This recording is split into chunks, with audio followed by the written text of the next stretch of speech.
Os 4 Evangelhos. Jejum e tentação de Jesus. Segunda parte. Como surgiu a interpretação, segundo a qual Jesus jejuou e foi tentado pelo demônio. Semelhantemente ao que se dava com tudo quanto então se dizia, tais palavras passaram de boca em boca. Alguns dos apóstolos e discípulos as ouviram do Cristo. A outros, elas chegaram, transmitidas pela voz pública. Mas, enquanto durou a missão terrena de Jesus, tendo todos a atenção de contínuo solicitada por fatos novos, sobre nenhum a demoravam. Só depois de terminada aquela missão, os fatos voltaram a ser considerados mais atentamente. E entre eles se apresentaram de novo o do desaparecimento de Jesus durante 40 dias e 40 noites e as circunstâncias que o cercaram. Surgiram então os comentários, e destes nasceu a opinião que gerou a crença no fato material do jejum no deserto e da tentação feita pelo demônio. Os apóstolos e os discípulos, como todos os que abraçaram a fé cristã, acreditaram nesse fato material. Na sua condição de homens, de espíritos encarnados, tinham os preconceitos e as crenças da época e estavam imbuídos das mesmas tradições. Ora, era corrente então que todo profeta ia jejuar no deserto antes de principiar o desempenho da sua missão. Coincidindo as palavras de Jesus com o seu desaparecimento por 40 dias e 40 noites, pensaram todos que essas palavras eram o resumo do que com ele ocorrera durante a sua ausência, que o ensinara relativamente às tentações do demônio, tentações a que está sujeita a humanidade, pela fome, pelo orgulho e pela ambição, relativamente às emboscadas que o espírito do mal lhe arma, e a perseverança, a fé com que lhe cumpre resistir. Era o resumo do que ele mesmo experimentara. Assim, acreditaram que Jesus havia jejuado 40 dias e 40 noites no deserto, que decorrido esse tempo tivera fome e que então fora tentado pelo demônio, no sentido das palavras que dirigia ao povo. Ao homem material, são precisos fatos materiais. O Cristo, para os homens, era homem e, como tal, sujeito às enfermidades, às necessidades da existência humana. Em matéria de provações, ninguém, naquela época, podia compreender senão as provações físicas. Ao surgirem os comentários sobre as palavras do Mestre, já se divulgara e espalhara pelas multidões a revelação que o anjo fizera a Maria e a José, e que fora conservada em segredo até ao termo da missão terrena de Jesus.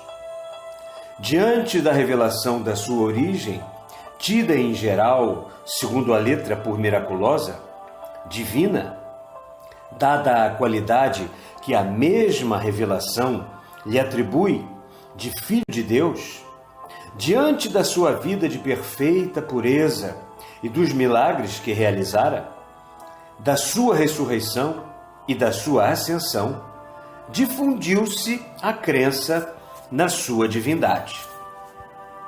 Como homem, Jesus para os apóstolos e discípulos estava sujeito às necessidades da existência humana, portanto, às tentações do demônio, mas era, ao mesmo tempo, por efeito das impressões que lhes produzira a sua missão terrena, um grande profeta. Em consequência das novas impressões que receberam depois de finda essa missão, passaram a considerá-lo maior do que todos os profetas que até então a terra conhecera. Passaram a considerá-lo o Filho de Deus, partilhando, portanto, da divindade do Pai.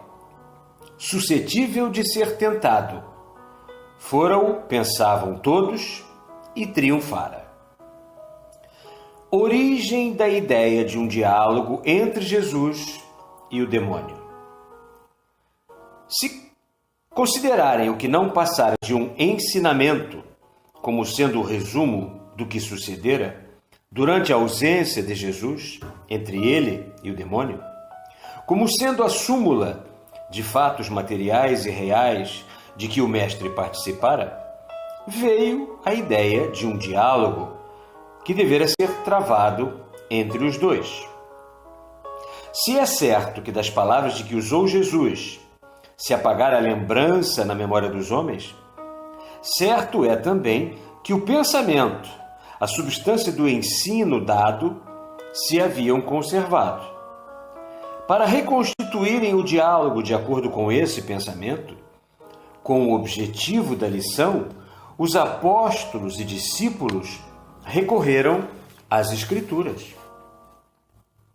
Confrontai as palavras que há pouco vos revelamos, pronunciadas por Jesus, com a versão que se criou sob a influência das tradições e dos comentários, e vereis que o sentido, o fundo, o pensamento são idênticos, que a alegoria tomada ao pé da letra pela maneira por que foi apresentada e que no futuro seria compreendida espiritualmente pela inteligência, encerra o ensino de Jesus, mas transformado num fato material, o da tentação real feita pelo demônio ao Cristo, que, tendo sofrido essa prova, dela soubera triunfar, como homem e como Filho de Deus.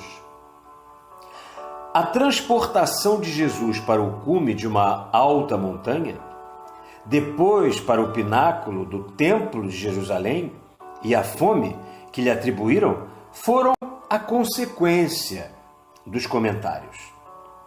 Do desaparecimento do Mestre pelo tempo durante o qual, conforme as tradições, devia ele, como os profetas, permanecer em jejum no deserto, antes de dar começo à sua missão, concluíram os apóstolos e discípulos que, findos os 40 dias e 40 noites, necessariamente sentira fome.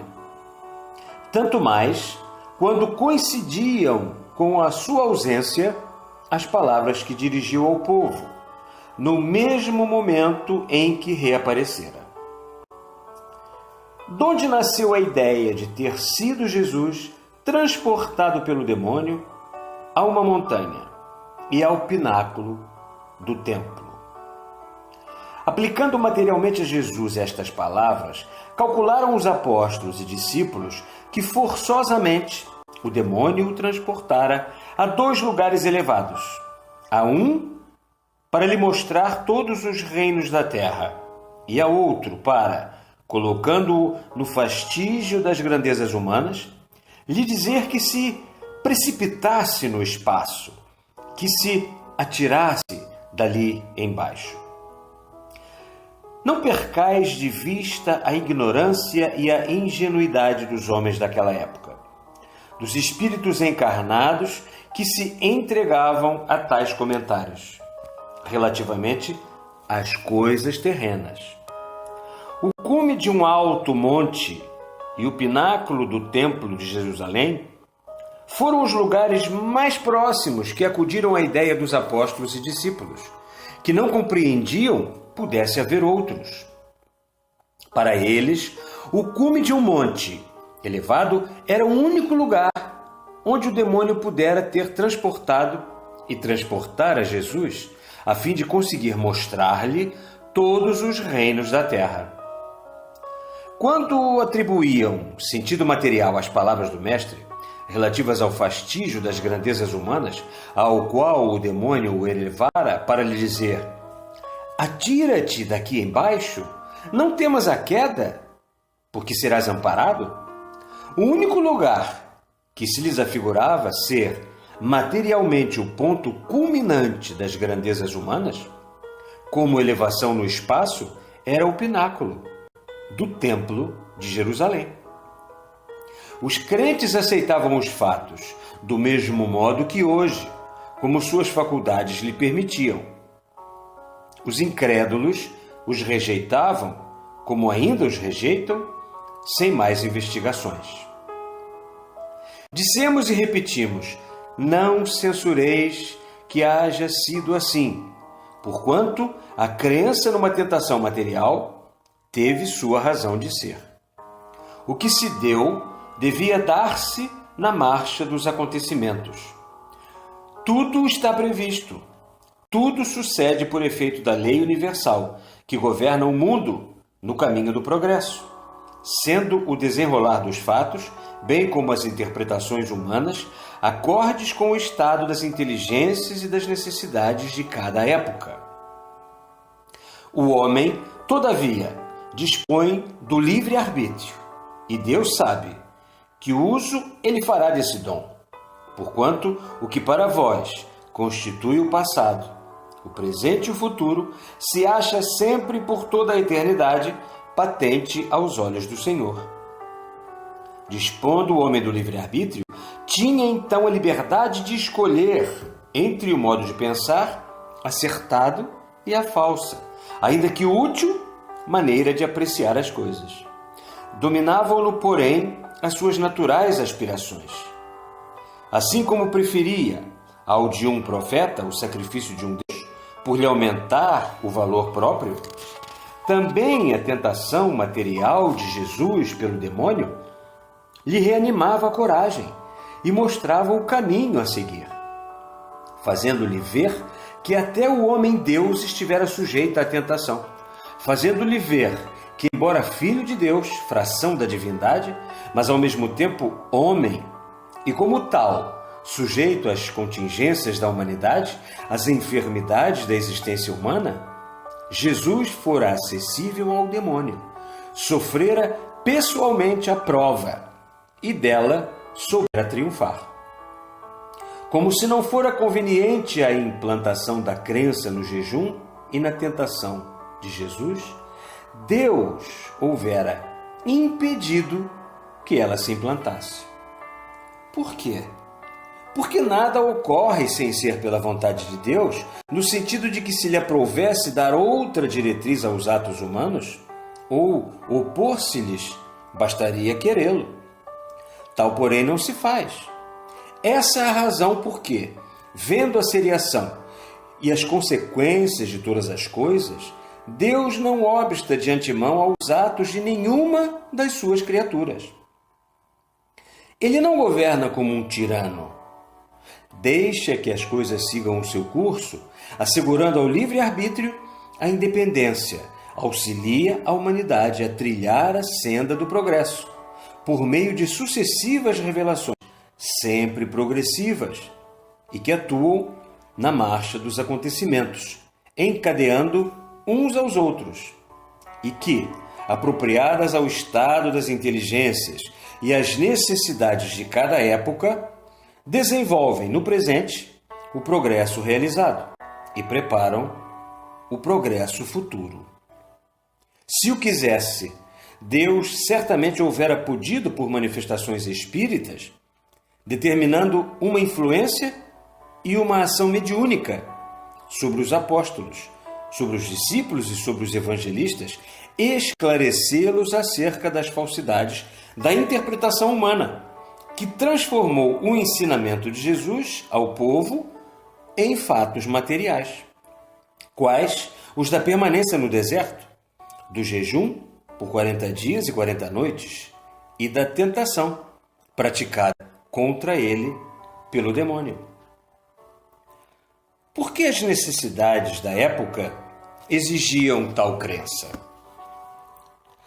exigiam tal crença porque convinha que ela se implantasse nas massas populares. À vista da perfeição indispensável para chegar a Deus, à vista da perfeição sempre vitoriosa de Jesus, qual não seria o desânimo dos homens se não fossem prevenidos de que ainda o mais forte pode estar sujeito à tentação? Quanta força não adquiriram no exemplo da vontade, na vontade a repelir sempre a inspiração do mal. Se assim não fora, jamais teriam ousado alimentar a esperança de igualar o modelo que lhes era dado. Contemplando-o em tão grande altura, teriam permanecido desanimados ao nível do solo, ao passo que, vendo-o submetido à tentação e vitorioso pela fé, reconheceram que todos poderiam esperar a mesma vitória. Sim, a tentação de Jesus é uma figura que as exigências dos tempos, o estado das inteligências, as aspirações naturais que dominavam os homens e a preparação do futuro tornaram necessária. Jesus, cuja origem espírita, a nova revelação, vos fez conhecer, espírito de pureza perfeita e imaculada, a quem todos os espíritos estão subordinados, e que durante a sua missão terrena mostrou a sua onipotência sobre os demônios, não teve que sofrer a influência, nem ainda menos o contato dos maus espíritos. Nos seus ensinamentos não há uma só palavra que permita afirmar-se, nem sequer pensar-se o contrário. Os 40 dias e 40 noites, que supuseram tê-los ele passado no deserto, são o lema da vida humana. Nesse curto espaço de tempo, todas as más paixões assaltam o homem, todas as necessidades se fazem sentir. Cabe-lhe triunfar da prova. Executai, pois, ó bem-amados, o que Jesus disse, o que Jesus ensinou, servindo-se das palavras que fomos por ele encarregados de vos revelar e que agora conheceis. Fazei o que vos ensina essa figura emblemática de uma tentação material. Figura que exprime o intuito, o objetivo do ensinamento contido naquelas palavras. Triunfai das paixões e mesmo das necessidades humanas. Reportai-vos em tudo a Deus. Se só a Ele adorardes e servirdes, os bons espíritos descerão para vos ajudar e subir aos céus. O homem na terra, quem quer que ele seja, está sujeito às tentativas que, para arrastá-lo ao mal, fazem os maus espíritos, os quais, ignorantes, não sabem distinguir os que podem dos que não podem lhes resistir. Daí vem que das suas tentações nem os que encarnam em missão estão isentos. Tanto as palavras que Jesus dirigiu ao povo, como a figura emblemática que vos mostra sofrendo a tentação material, indicam a maneira por que vos deveis conduzir. Tentações mais perigosas. As tentações e influências mais perigosas para o homem são o orgulho, os apetites materiais e a ambição, que têm por móvel essas más paixões.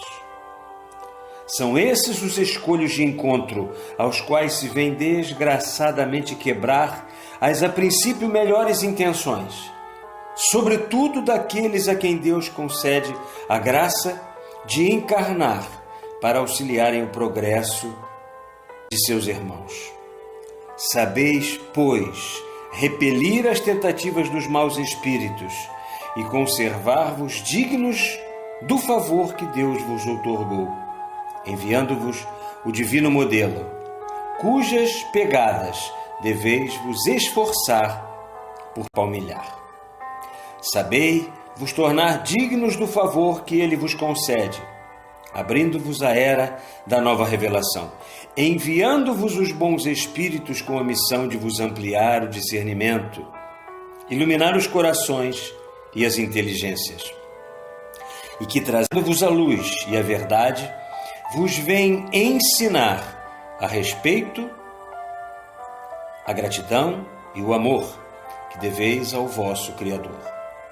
Depois, ao seu Cristo, vosso protetor, governador e vosso mestre, que vos vem ensinar a paciência, a resignação, a afabilidade, a doçura, a benevolência, a simplicidade de coração, a humildade de espírito, a castidade segundo as leis da natureza, a frugalidade, a temperança, a sobriedade, o desinteresse, a justiça, a tolerância, o devotamento, a caridade e o amor aos vossos irmãos. O amor ao trabalho e à ciência, o desejo de progredir física, moral e intelectualmente. O amor a todas as criaturas do Senhor, que vos-las confiou para serem utilizadas ou destruídas na medida das vossas necessidades, da vossa utilidade ou da vossa segurança, sem que jamais abuseis, que vem finalmente dar-vos a compreensão e vos inspirar a prática de todos esses deveres e de todas essas virtudes. Sabei tornar-vos dignos do favor que Deus vos faz, permitindo que os bons espíritos venham vos ensinar a resistir às seduções materiais, a distinguir em espírito e em verdade o bem do mal, que vos venham revelar pela ciência espírita os segredos de além-túmulo, a origem e a ocasião dos bons e dos maus pensamentos, das boas ou das más ações, pelas influências boas ou más, mostrando-vos que as boas provêm dos vossos anjos de guarda, dos vossos espíritos guardiões, bons, que procuram inspirar-vos sempre que vos achais dispostos a receber-lhes as inspirações, e que lhes é possível fazerem-se escutados, e que as más as colheis dos espíritos impuros, dos espíritos maus que vos assediam, sempre prontos a se aproveitarem de todas as vossas fraquezas. Vigiai, portanto, e orai. Vigiai, exercendo constante vigilância sobre os pensamentos, palavras e ações. E orai. Orai, não com os lábios, mas com o coração, para atrairdes as boas influências, para que Deus vos conceda a proteção dos bons espíritos, que vos ajudarão a praticar todos os deveres e virtudes que o Espírito da Verdade, por intermédio dos Espíritos do Senhor, vem vos pregar. Mateus, Marcos, Lucas e João, assistidos pelos apóstolos. Graças a Deus.